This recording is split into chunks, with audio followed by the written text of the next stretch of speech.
मृत्यु हुने मरेर गइसके हामी जिउँदै उनीहरूलाई जिउँदो शहीदहरूलाई यहाँनिर गोली लागेको छ जिन्दगीभर हामी यो हात यस्तै बोकेर हिँड्ने हामी काम गर्नु परेन हामी खानु परेन हामी बुढो हुनुन्जेलसम्म दारी जुङ्गा फलुन्जेलसम्म हामी यो कामै नगर्ने यो मान्छे अहिले सामाजिक सञ्जालमा एकदमै चर्चामा छ हैन तपाईहरुले हेर्नुभयो होला यसका गतिविधिहरू यसका भिडियोहरू धेरै भिडियोहरू भाइरल छन् यसको यो भिडियो अलि छोटो के रे आधा भिडियो रहेछ यहाँ भन्दा पछाडी जो यसले अहिले बोलेको छ यो भन्दा पछाडी पनि के भनेको थियो भने यसको मेन माग के थियो भने युवाहरू गोली लागेर मरे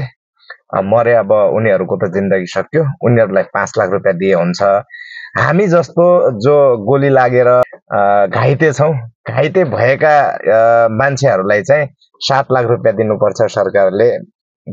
भन्ने यसको मेन माग थियो र अस्ति एउटा पत्रकार सम्मेलनमा पनि त्यहाँ पत्रकारहरुसँग हो कि कोसँग लफडा गर्दाखेरि त्यहाँ कुटाइ खाएको के रे कुटेर लखेटेको भिडियो पनि यसैको थियो यो मान्छे अब यसो बुझ्दाखेरि भिडियोमा यो मान्छे चाहिँ एमाले पार्टीको के चाहिँ हो भन्ने कुरा थियो हैन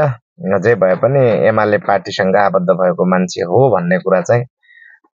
सुन्नमा आएको थियो कस्तो खालको मान्छे रहेछ के यो हैन जुन युवाको मृत्यु भयो ऊ मृत्यु भएको मान्छे त गइसक्यो अरे हैन उलाई 5 लाख रुपैयाँ दिए हुन्छ अब हामी जस्तो भनेको ल आफू जस्तो त्यो हातमा गोली लागेको भनेको छ तर त्यसलाई त्यो यो विश्वास मलाई त विश्वास छैन यो मान्छेलाई गोली लागेछ भन्ने कुरा यसरी गोली लागिया मान्छे हैन त्यो अस्तिको त्यो एउटा भिडियो थियो नि त्यसमा चाहिँ त्यत्रो लफडा कसरी गर्न सक्थ्यो र असम्मकै मान्छे रहेछ र प्राय जसो उसरी यसो हेर्ने हो भने एमाले पार्टीसँग आबद्ध भएका मान्छेहरु अलि कोडा र अरु नर्मल मान्छे भन्दा अलि फरक नै देखिएका छन् त्यस्ता हुँदा रहेछन्